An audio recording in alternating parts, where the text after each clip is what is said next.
Today we welcome Mark Womersley from Mark Perception.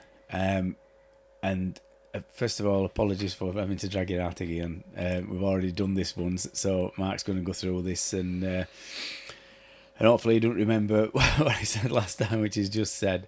Straight into it then, Mark, 'cause I know you ain't got much time.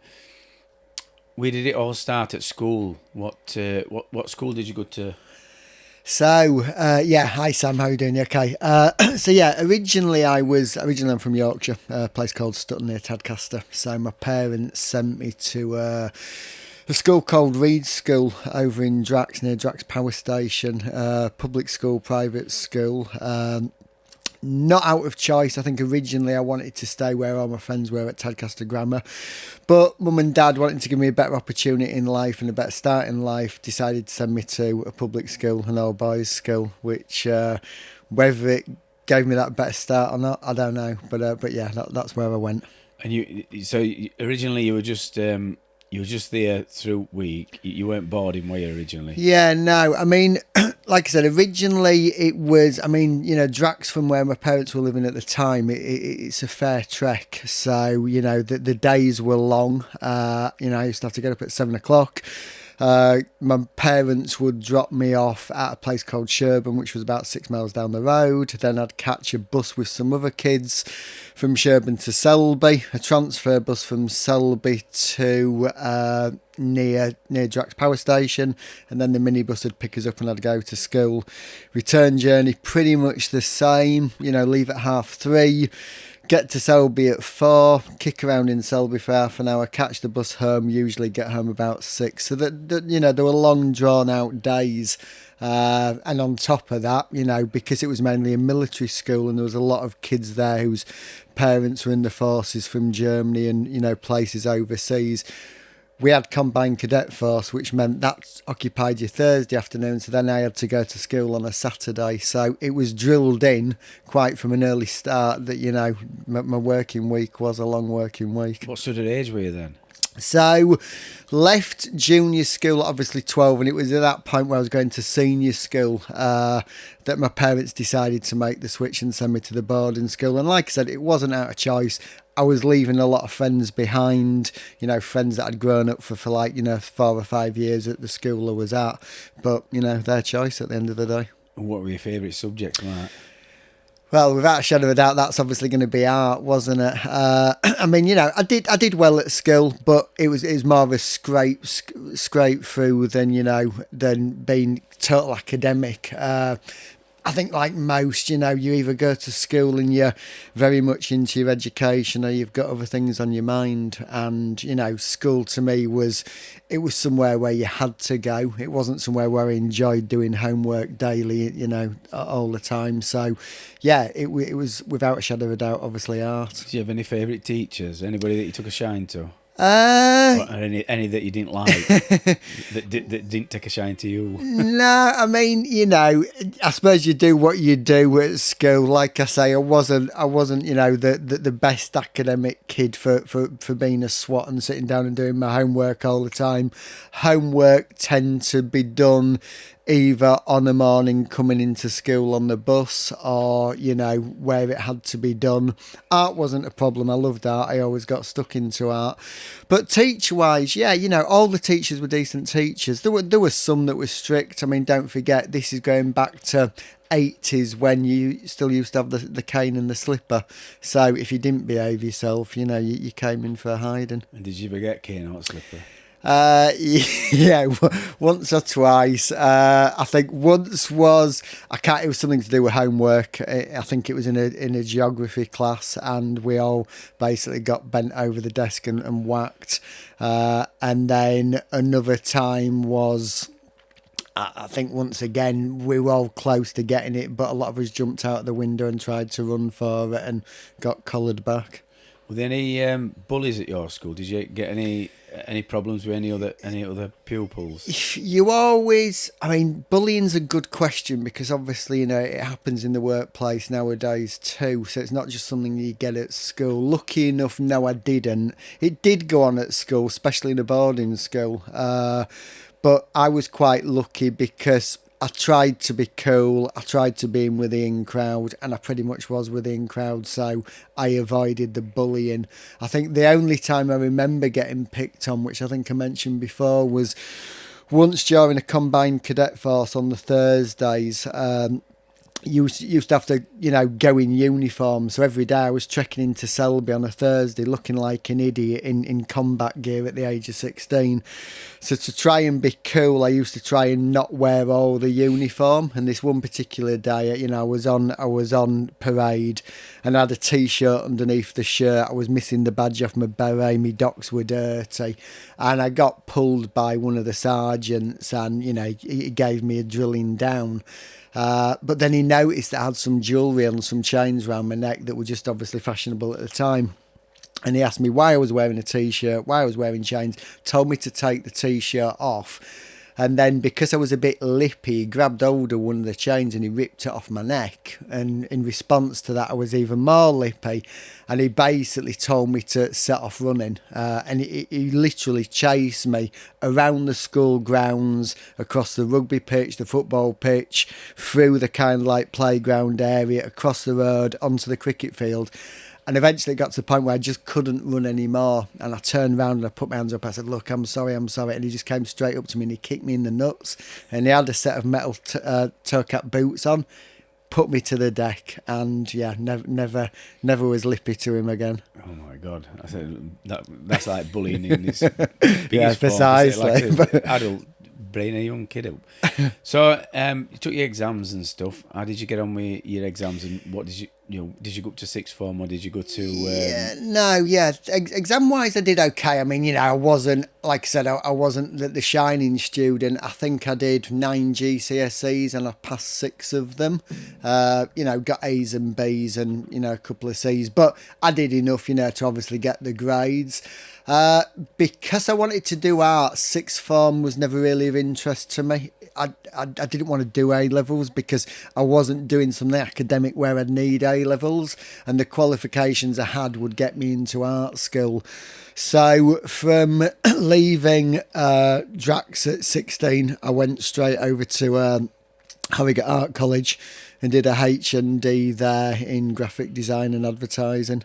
Did you travel there, or did you get digs there? No, once again travelled. I mean, I was, by that point I was driving. I'd been used to commuting a lot at school, so yeah, it was just a case of obviously daily drive back and forwards to Harrogate. And how did you find sixth form then? Was that better than normal school? Or? Yeah, because it wasn't. I mean, when I first went there, you suddenly get all this freedom. It's not as strict. It becomes a lot more social.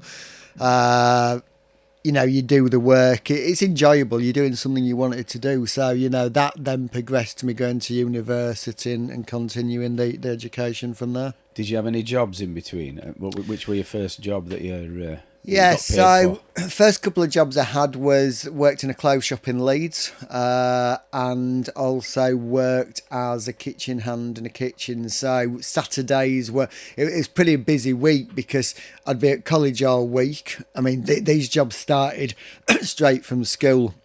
So I'd be at college all week, and then Saturday I'd be working in the clothes shop, Sunday working as a kitchen hand, which then progressed to being a waiter and a bartender and so on and so forth. Can you remember how much you got for your first wage?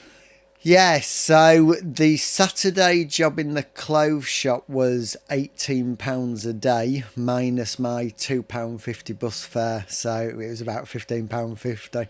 And the Sunday working at the pub, I think it was about 20 quid. So yeah, it was all right. It was pocket money. My mother's just been on about my sister's young'un. He's just, I think he's 16. He's just leaving school, and he's been trying to get a job, just as like a Saturday job, something like that. And he's got a job in this shop in town. I'm not going to mention it. And they've offered him £4 something an hour, and my mum's like going by me saying, "Can't believe they're only giving £4 an hour." And I says, "Yeah, but it's a Saturday job." I says, "Back when we were young, it was like £2 odd for your paper round." Yeah. Do you know what I mean? Yeah. And it's about learning. It's not about the money getting money. Yeah. It's about learning. And I've said, well, I'd have worked for free. Well, I wouldn't have done, but if I knew what I did now, you'd work for free for someone who were kind of influential. You'd go and work for them, wouldn't you, for note to get in, so they can see that you're a good worker and you're a good person. It's not about money, but anyway, he's going to do it. So we'll have to just wait and see. But like I said, it's less than minimum wage, but I think it's because of his age.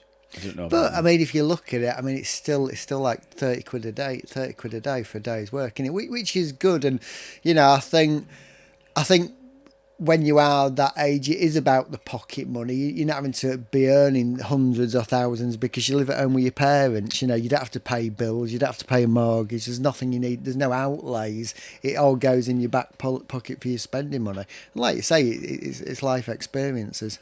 So when we're back onto Education. sixth form college.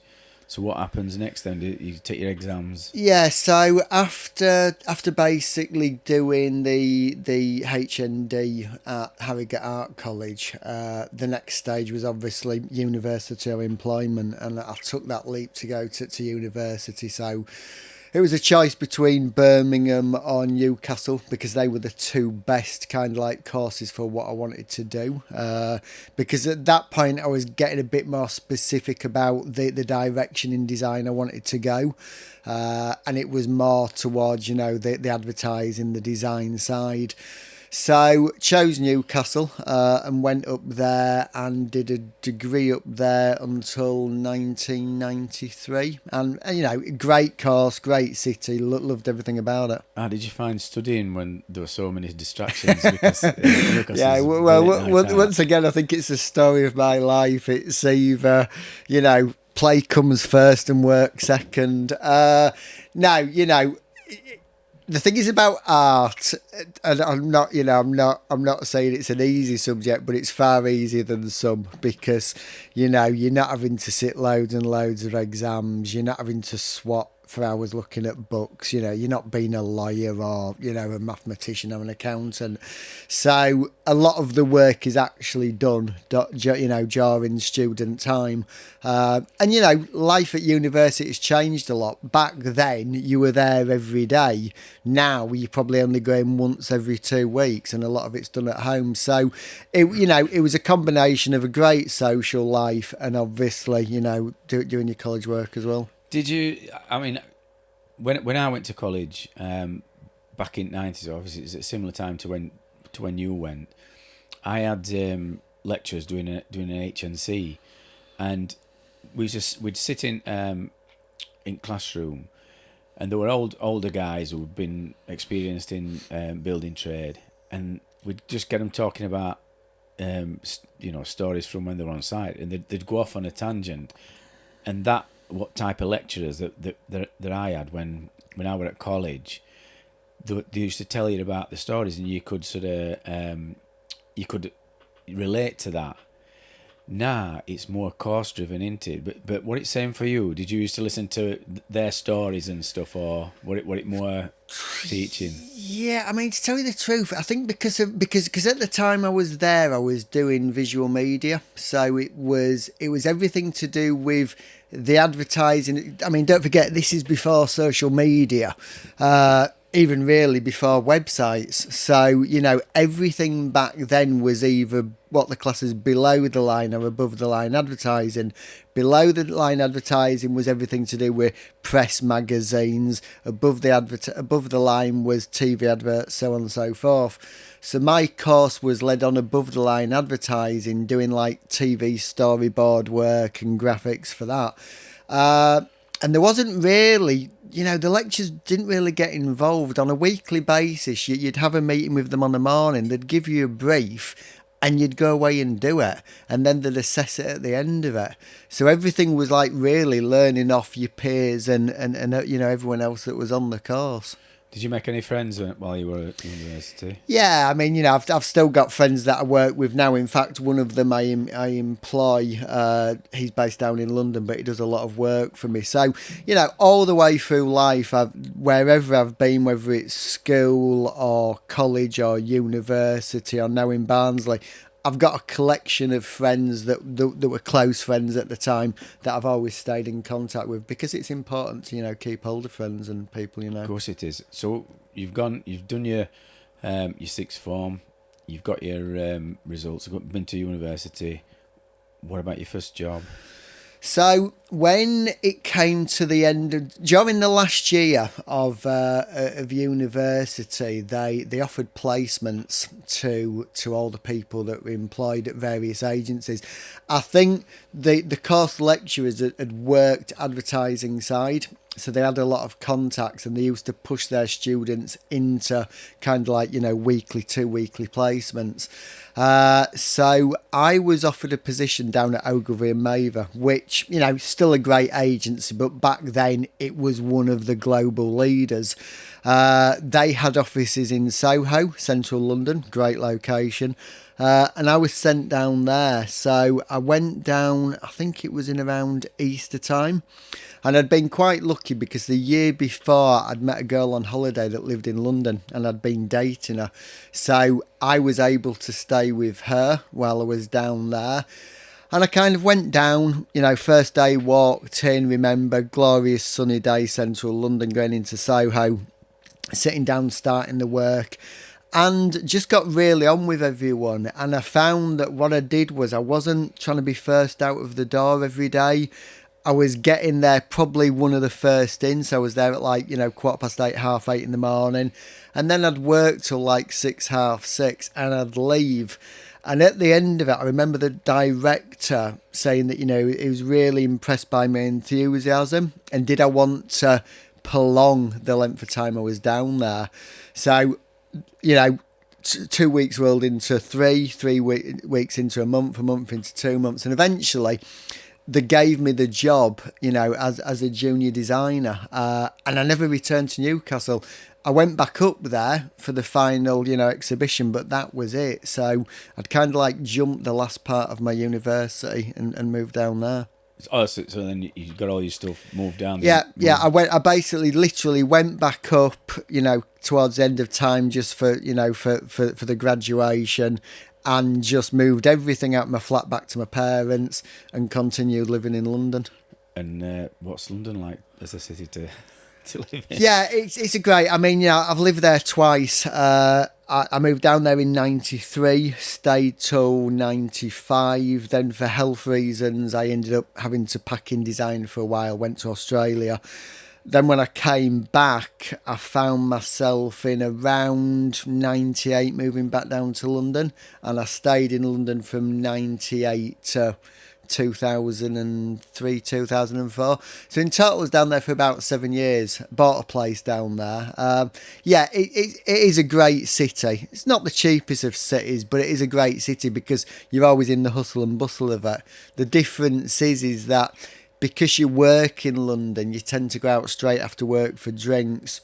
You don't go in on a weekend. That's really for the tourists. So while you were down there, you just touched on health reasons. Is this when you had the brain tumour? Yeah. Tell us about that, man. So originally, it all actually started off when I was at Harrogate Art College.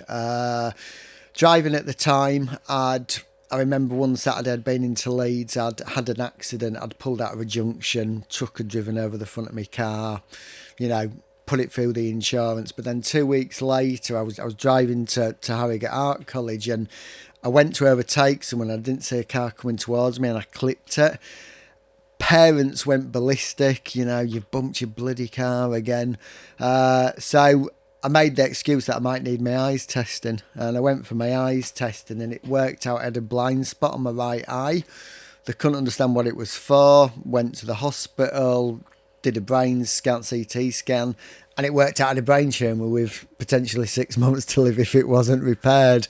So because of that, it all got sorted out. I had the operation, but what it did was it had a long-term effect because it pushed on the optic nerves on the right-hand side of my body, which meant that I didn't have the loose fingertips that my left hand did. And because I was drawing and designing all the time, and like I say, it's before the Mac or, computers, the specialist said you have two options. You either find a new career or you end up disabled in your right arm. You know, tough choice to make. And, you know, after studying for that length of time, and, you know, we're now talking 5-6 years being in that kind of career position, you know, through college and university, you know, it was like, what do I do? So I decided to take some time out and just went travelling for a couple of years around Australia. Australia's a fantastic place. Did you enjoy it? Yeah, great. It was a fantastic place. Did you do any work while you were over there, or was it just... Yeah, no, I did a couple of jobs. I mean, as soon as I got out there, when I first landed, we were in Perth. It was summer season. So I got a job at a place called Cottesloe Beach, which is about, 15-20 minutes out of Perth. And it was basically working in a beach bar. So, nice beach club where they serve food and drinks. I'd be a waiter, a bartender during the day, and then at night it'd turn into like a late bar and so on and so forth. And I did that until the point that the summer season ended. Then obviously they kept the girls on, the guys got kicked out, so I ended up working on Fremantle docks, loading shipping containers to go to Iraq with non-alcoholic beer, and it just kicked the arse out of me. And I'm like, why am I in Australia getting up at 6 o'clock in the morning in the rain, loading beer containers, getting back at 4 and not being able to feel my arms? So we decided to travel, and we went up north where it was a lot warmer, and then moved around the island, and eventually I ended up in Surfers Paradise, the Gold Coast, working as a holiday rep, basically just picking new guests up from, the transport, the bus stations or whatever, looking after them all day, taking them out, clubbing into the beers, to the bars on the night. And so what made you want to come back to England? You won't have to live in that lifestyle. Yeah.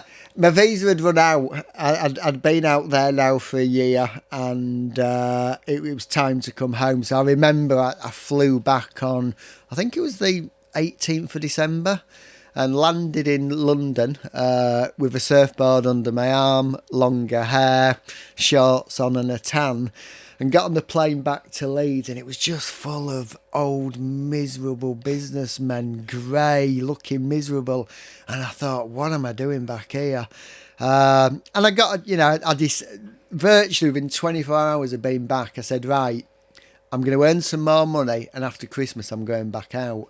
So that's what I did. I got a job working, doing all kinds of things. I remember working at the time, there was a photo lab in Leeds. I'd work a night shift processing people's photos, because obviously it was the old, it was old photos, not digitals.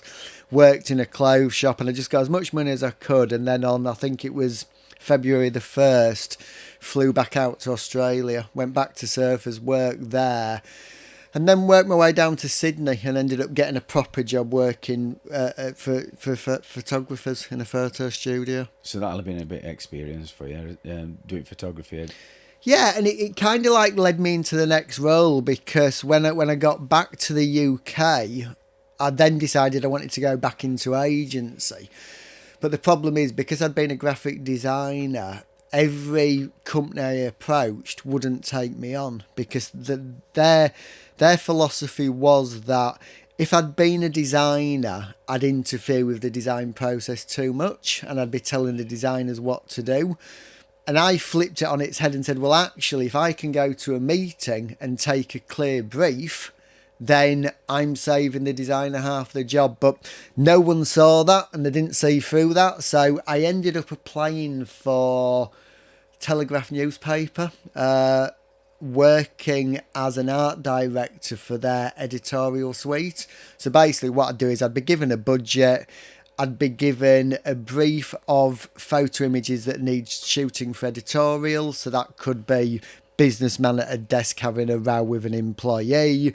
It could be, millionaire VIP getting in a car, flying off on a private jet. It could be anything. And I basically had to go and art direct those with the budget that I was given. And how long were you at that job? So I did that until 2000 and... in fact, when was it? No, in fact, I did it till 2000. 2000. So I did it for 3 years, 3 years.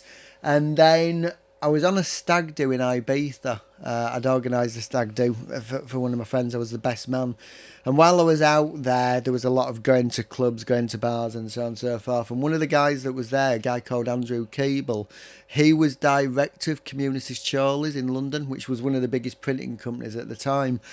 And he just said to me, he said, look, I want you to come and work for me. I've seen you organise stuff and I need someone that can basically represent the company and press past big jobs. We've got clients like Egg, HBC, Lloyd, so on and so forth. We print all the direct mail, and a lot of time you've got to go up to Leeds, check the job on press, take them out for a meal, come back, check the second press. You're the ideal candidate for it. Do you want to come and do it? So yeah, I did that for a period of time. And then, so you got your experience doing that, and then is this when you decided to set your own place? Nearly. So started off as a designer, worked in photography, worked in print. I had the really foundations to set up a business. But at the time, the partner I was with, she was originally from Yorkshire as well. She was a bit homesick. She wanted to move back to Yorkshire. So I sold the flat I had in Leeds, in London, sorry, moved back to Leeds, and we bought a place there. And then I got headhunted for a print stroke design company in central Leeds. Worked there as account director, but once again, the problem I had was I was now at the stage where I was going out to meetings, taking briefs, coming back and briefing the designers, and they weren't delivering what I was expecting. So at that point, I just thought, I've got all the experience. Why am I working for someone else when I can do this on my own? So yeah, launched the company in 2007. And did you, in your previous roles, have you ever been sacked or No, or made never. redundant? No, never. No, well, you're lucky not to do that. No. But I'm talking to on last interview when, well, it might be an interview that's coming up, but with more seemed to be get let go loads of times on his life, but everything ended up being all right.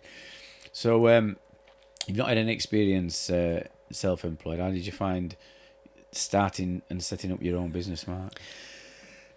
The original reason why I set into it, started was because it was almost like semi-pushed into it. It's funny when you were talking about being fired and sacked. I wasn't fired or sacked, but what happened was the company I was working for at the time, I was obviously pushing sales, and that's what it was. And it was account management role, heavily in sales.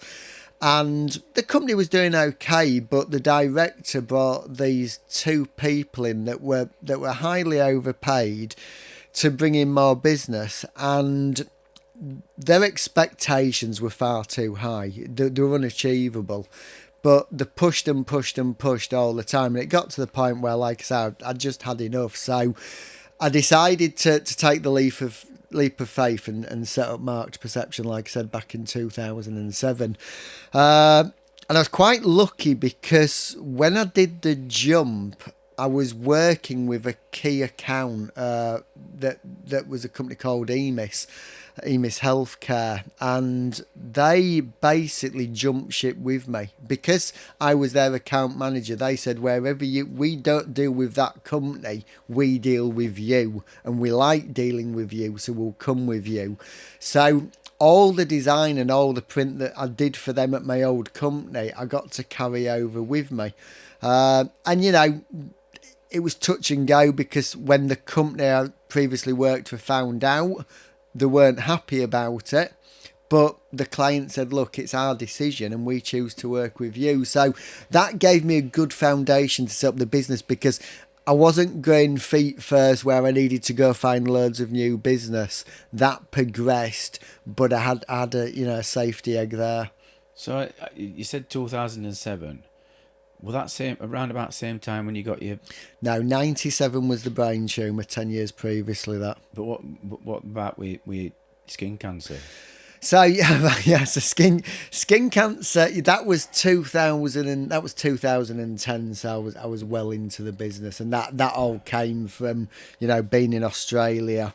But how did you find out that you had an issue? I had a mole on my ear, and that mole progressively got larger and larger, and it was more of a vanity thing than anything. And I just mentioned it to my partner Rebecca, who and just said, look, I've got this growth on my hair. I don't particularly like it. He said, well, look, why don't you just go to a dermatologist and have it cut out? So I went. They did a scan of it. They said, look, it's absolutely fine. There's no problems with it. But if you want it removing, we can just cut it out. So I had it cut out, and that was it. And then I think that was around November time. And then early December, they rang me to say, Mr. Womersley, we need you to come and see us. And I was like, is there a problem? They said, well, look, can you come and see us? And they said, look, we're really sorry and we've got it very wrong, but this is cancerous and it's quite severe cancer. And it's a mole it's a very unusual mole because it mimics itself as a benign mole when it's actually cancerous. So they said, you've got the option, but you need to have it removed. So this is like sort of in your prime business time. Yeah, precisely. So that would put a bit of a spoke in works. Yeah, I mean, it added some stress into it. Yeah, I mean, like I say, running a business, it's got its joys, but it's also got its frustrations. And I think at that time it was concerns of where would this progress, and could I maintain running the business and bringing the profits in and the clients in if I had this. But it was a simple operation, and it was okay. Had you got? I've just thought of this. Had you got any insurance then on your mortgage that covered that? Yeah, it's funny because I'd had the brain, I've got life insurance, but when I had the brain tumour, because obviously I had that period of 6 months to live. When I took out the mortgage, when I took out the life insurance, the clauses that put in there were watertight. Yeah. So it's funny because I'd had a friend that had skin cancer in his leg, and it was nothing. Do you know what I mean? And they cut it out, and he was paid out £80,000, yeah. £80,000. When I went to look at my policy, nothing was covered. I think they've altered them since, like I said, since about 2000 and around about 2000. As people are claiming, they're forever updating the insurance terms and conditions. Yeah. These insurance to cover themselves. They're more or less watertight. Yeah. Now. So I think now if to be paid out, you've got to be sort of critical. 12 months to live. So they'll pay you straight out. But gone at days where you get testicular cancer and then get fortunes. Get it paid off. Yeah. So then you get over that. Well, I'm saying get over it.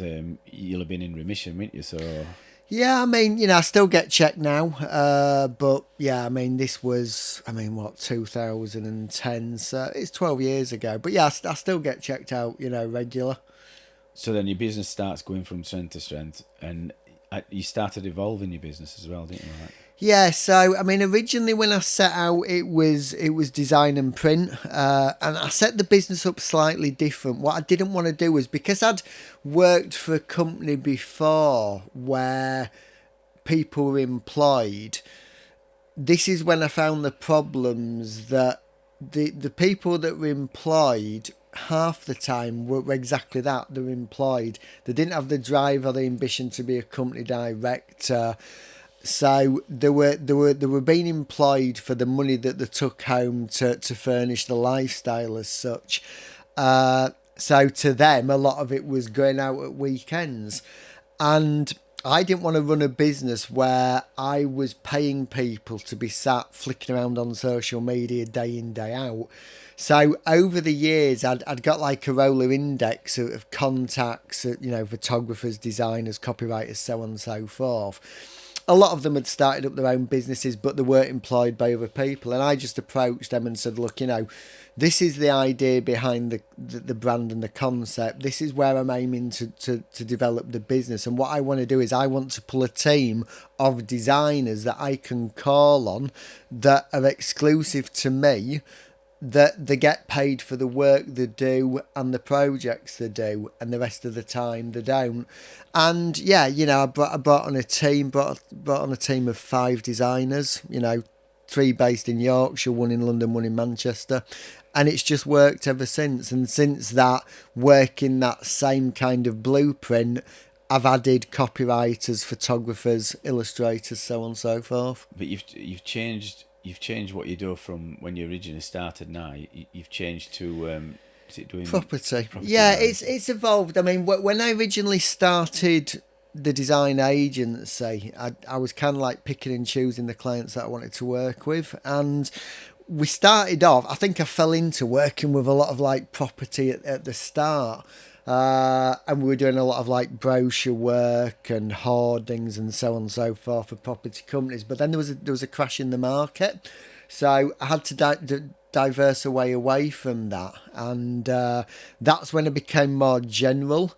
But I'd looked at the clients I worked with and decided that manufacturing was the right type of client. So that could be any kind of manufacturing client. But we also worked with hoteliers, leisure industry. It was a real scope. There was no kind of like niche. It was just whoever wanted work would do work for. And then just before COVID, I sat down and evaluated the business and looked at where the most profit and income had come on with certain jobs. And hands down, property was the leader because of the diversity and the kind of like size of the projects. So back in 2000, well, yeah, just before lockdown, we started driving the business targeting property developers, anyone to do with property, so whether it's commercial, residential, and just really focusing, targeting those clients to build a niche and build a reputation for ourselves as property marketing experts. Is your business, I know you work from home, but is that a massive saving from having to work from an office? Because obviously with COVID and that, a lot of people are working from home as well. So you've not got an office, but your job allows you to do everything from home. So that seems like a big saving. It's flexible. I mean, when I originally started the company up, we did have premises. We had premises in Leeds at the Round Foundry, which back then Round Foundry was a hub for up and coming design companies, and it was very much a building full of digital and design media. Choosing at the time, it was like, what's the postal address I'm going for? Whereabouts, what did you say? It was in Leeds, Round Foundry, so it's right in the centre of Leeds. Yorkshire Pudding Valley, is that what you mean? Yorkshire, yeah. It's Licken Valley, but... Yeah, Round Foundry is just near the toll, I can't think what it's called now, the toll building when you drive into Leeds, just near the train station. But yeah, it was central located. It was a good location. And I took the premises on because there was a lot of bars and restaurants nearby for entertaining clients and so on and so forth. The problem with that was that one of the designers lived in Goole, one lived in Wakefield, one lived in Leeds, I lived in Barnsley. The commute day in, day out in rush hour was an hour and a half getting in, an hour getting back on the night. It was 2.5 hours out of the day. The offices were there. Clients didn't come to see us because we work with companies nationally. So I see it as my role that if a client wants to see me, I will go to their premises rather than them having to spend their time coming to me. And the designers just sat there and said, look, why are we coming into the office spending 3 hours day in, day out driving in when that time could be spent doing work and being productive? And it just made sense to shut down the office. And I was always reluctant of doing it because it was that kind of, would we be looked down on if we didn't have an office premises? But I switched it to a virtual office, which gave us the flexibility to use the office space and meeting rooms and so on and so forth.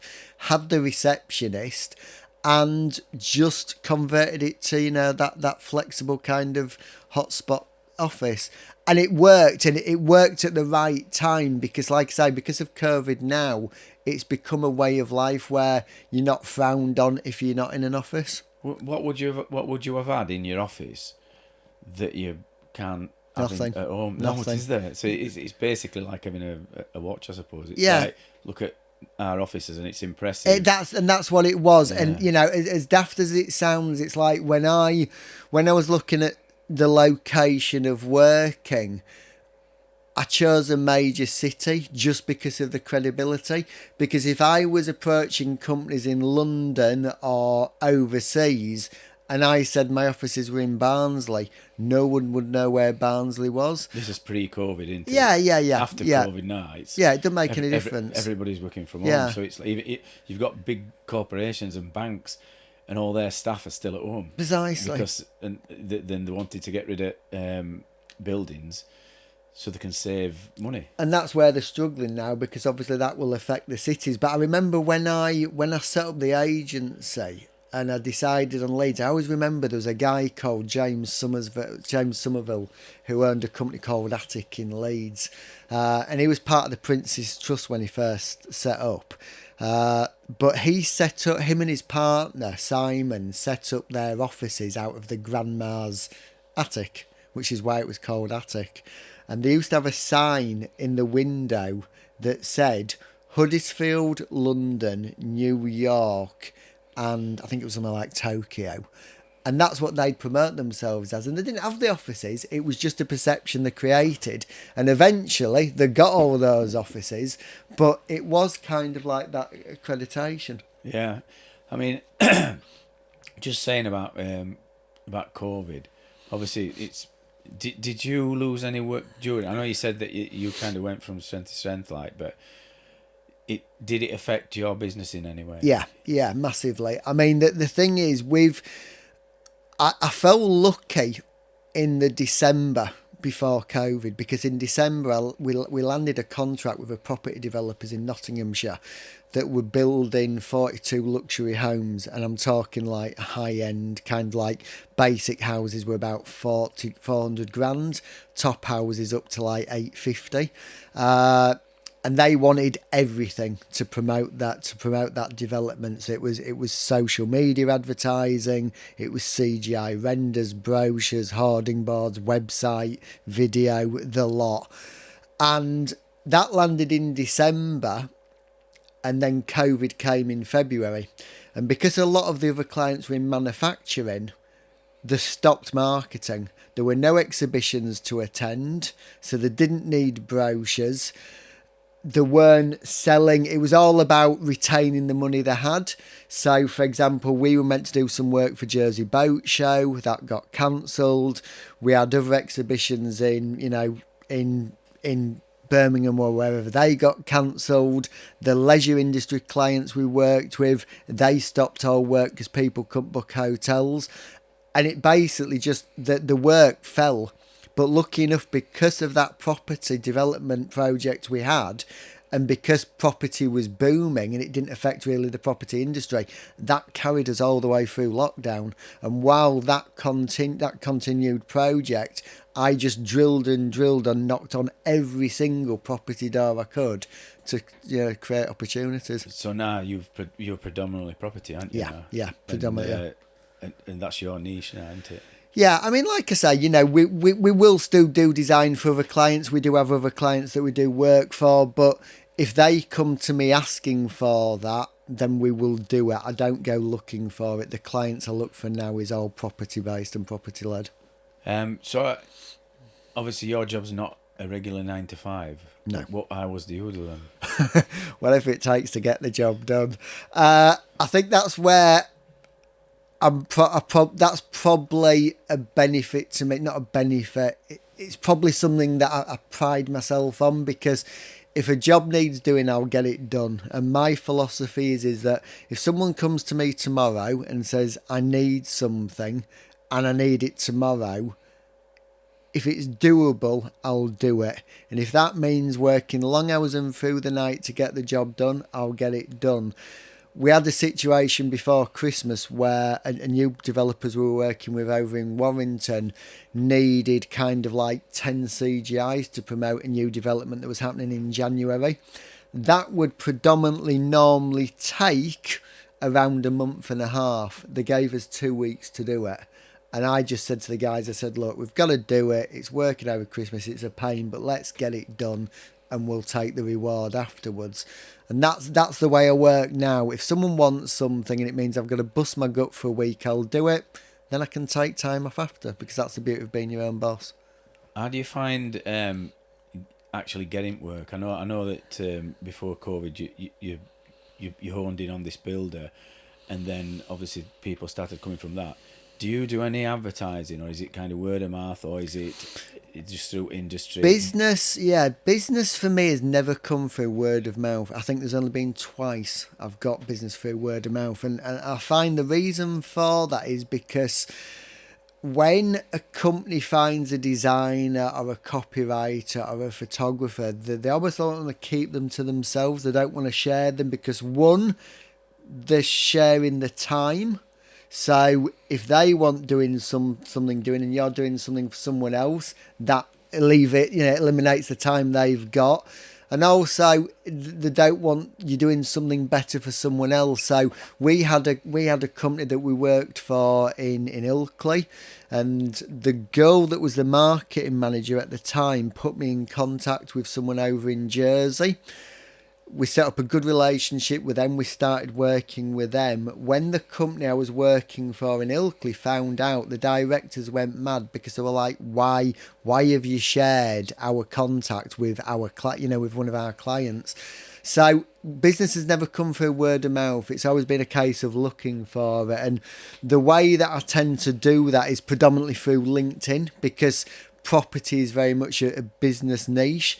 So LinkedIn is basically a case of just going on LinkedIn, finding targets, connecting to them, starting up small conversations, regularly posting information until eventually they just get to know me, and conversations naturally happen without pushing them. It sounds as though your business is it's kind of like a bespoke business, because obviously when you get a client, you're predominantly with them, and you get their sort of brief, and then you're produce them results. It sounds like it's quite bespoke. Is that, would you agree? I mean, the service we offer is bespoke. The kind of like fundamentals behind it is very generic, and that's the good thing about the property, because property marketing has a life cycle, and it has a marketing strategy. So whether that's from initial scheme branding to promoting a development coming soon, to building out the assets for that, whether that's website marketing, social media marketing, advert campaigns, to putting up the hoarding boards on site, to getting the customers, to closing the deals.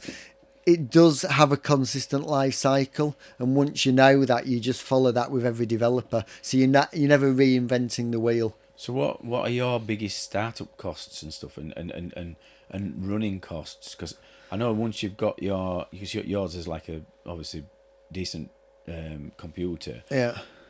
But what are things that you have to buy? Is it different software and things Yeah, like that? I mean, to do my job, all I really need is a laptop and a mobile phone, and a car to get around. The offices we don't need, we've got them, but like I say, it's a flexible office now, so we've kind of like half the rental cost. And then it's just the software. So it's the software you need from, InDesign, Photoshop, Illustrator. They're the three programs. You pay a monthly subscription for those of like £50 a month. And then to do the CGI renders, you need like 3D Max and AutoCAD, which it's about £200 a month as well. So a lot of it's time. So yeah. Time based. Yeah. So once you've got that software, it's just a question of sitting down. Yeah. And then putting hours in. Yeah, precisely. Brilliant. So, what about moving forward in future for Mark Perception? What's going to happen? Good question. Someone asked me the other day, did I want to grow the business any more? And the fact is, no, I don't. I don't want to be a big corporate. Originally when I started off, all those ambitions were there. The team was a lot bigger. You were having to manage HR issues, discrepancies, so on and so forth. And it's something that I didn't really want. I didn't want the headache. I wanted to have a business that could run on minimum cost with maximum output and get the most money out of it. And I think now in that niche of that property, I've found that. I've built the team that's a good team. So it's just a case of growing on that. I don't need bigger premises. The bigger the company goes, the more people I just pull in, working on the same basis that, you know, they're employed solely, they're contracted solely to us, so they're exclusive to us, but they only get paid for the hours they do, and that just helps it grow. And it's not because I enjoy what I do. I don't see it as something that I'll ever give up. I'll just expand and develop and find new things that can be done to, you know, help those clients.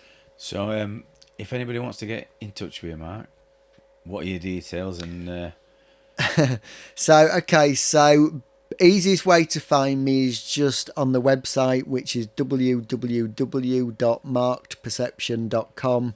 Everything's on there. We're on social media. We're on LinkedIn. LinkedIn, you can either look under the company or just my name, Mark Womersley. And likewise, everything else can be found via the website. Well, it's been a pleasure to have you around for a second time. Thank you. I'm just. Let's hope it's recorded. Yeah.